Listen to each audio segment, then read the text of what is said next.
Hello and welcome. I'm your host Elizibar, and we're going to talk about Monsterella. Ooh, I'm using the right hand to hold the book and the left hand to hold the camera. Isn't that amazing? Also, there's a little puppy down there. She's keeping me company. It's a nice day. Anyway, so I got this in the mail the other day, and I finally got to sit down and read it. I'm not sure what I was expecting. Let's tilt the camera up a little bit. And this is both what I expected and not what I expected. There's lots of really crazy art in here, especially the feature story here at the start of the book about these explorers. They land on a crazy planet. Stuff comes to eat them. Monsterella saves their butt, and it turns out like her prison got overrun or something, and there's just lots of absolutely crazy stuff going on. Definite like bad girl style comic. Then there's this story in the first issue, and it's a cool story. This elf chick is breaking out of this jail. There's undead. She goes and, well, you can guess, she fights one. She has to rescue her friend. We'll skip the spoiler because I want to get to this page. Holy crap, look at all the stuff going on in this. Sorry for shaking the camera. I'm holding it with both hands here. Try to get a nice steady picture. You see all the detail in this? Like, if modern comics were filled with this much detail, they'd be absolutely mad. There's this little horror story. We're not going to flip through it, except there's one page which I'm going to try to flip to while we're looking at Phantom here. I'm trying to protect the integrity of the book. Yeah, there's this one panel right here, and it is absolutely gorgeous. That is beautiful. I love that panel. So that's issue 1. Basically, there's a little bit more stuff in it, but that's issue 1. It's got a great cover. It's got some very interesting features inside of it. It's all black and white, which I don't really like, but this kind of comic, you kind of have to expect that sort of thing. From Hangman Comics, I got this on Kickstarter. It was fun. I'm not sure I would back another Kickstarter for this, but I don't regret backing these. Or actually just backing this, because I backed this one and I got the first issue as part of that. Now, I did notice one thing. It's, you know, normal comic bound, stapled. But issue 2, are you going to focus? There we go. You can see, I realize it's focusing not on this, but you can see it's square bound, which I thought was odd. It's like square bound, but it's still really, come on, focus right here. Focus on my hand. Focus on my hand. There we go. It's square bound on the outside, but it's still like that on the inside. It's different. It's unusual.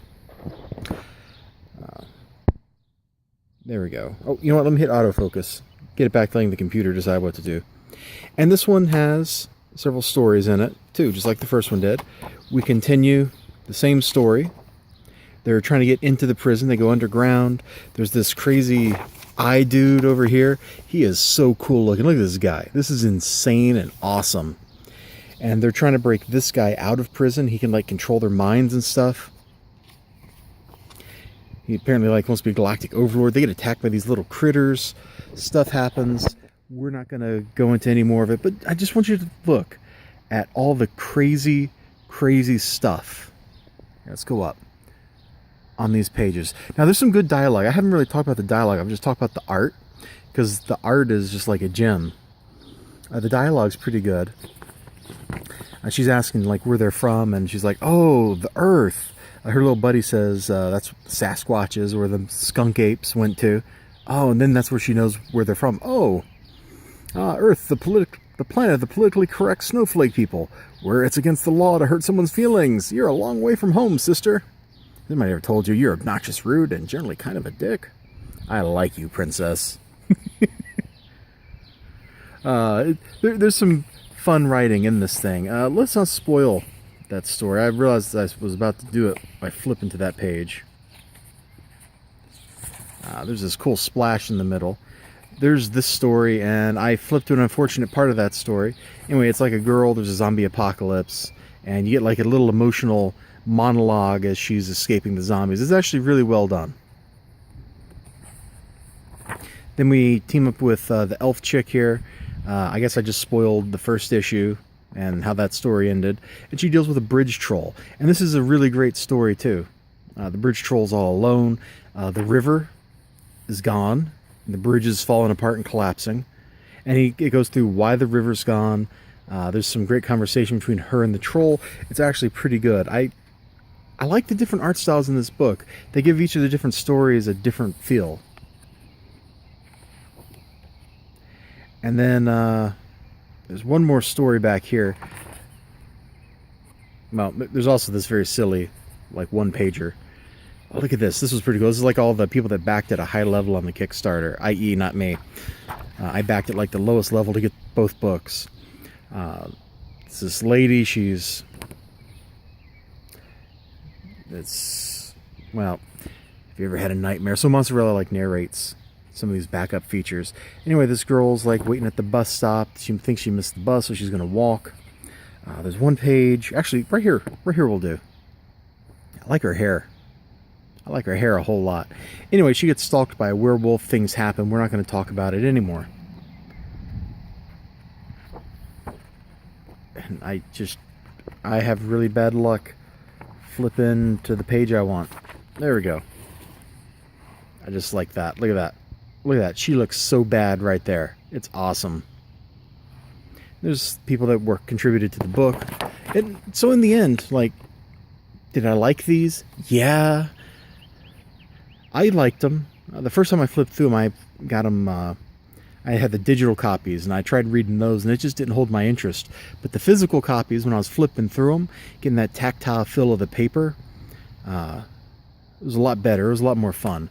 And they also sent me some swag. Here, I got this thing, a little ad coming this summer. I don't know if I'm going to go for that or not. I'll think about it when it gets here. Got a cool little bookmark. And some little collector cards. There we go. Well, that's pretty cool. It's a good thing I got little sleeves and a deck box to put these in, isn't it? Oh, we got one more. I didn't even see this before. That's pretty cool. So it's definitely a fun little treat. The cover price on these, $6. If these were on a rack somewhere and you told me to pay $6 for a black and white independent comic, I don't know that I would, man. I really don't know if I would. Let me use both hands here. Kind of stabilize the camera a little bit more. I don't know if I'd go for that. But I got them. And I enjoyed them. And I got some neat, weird swag to go with them. So, all in all, you know, I liked it. I think if these went to reach a... Really, there's a little bug on my book. Get out of here, little bug. Get, little bug. Go. Fly. Be free. He's still there. Look at him go. Look at this guy. Okay, I think I got rid of him. Anyway, I lost my train of thought. I'm not sure I'd buy these for $6 on the cover price, after having the ability to flip through them, but I don't regret backing the Kickstarter, if that makes any sense. I'm not sure it does. But you all have a great day. Remember to like, comment, subscribe, all that good stuff. I'll see you next time.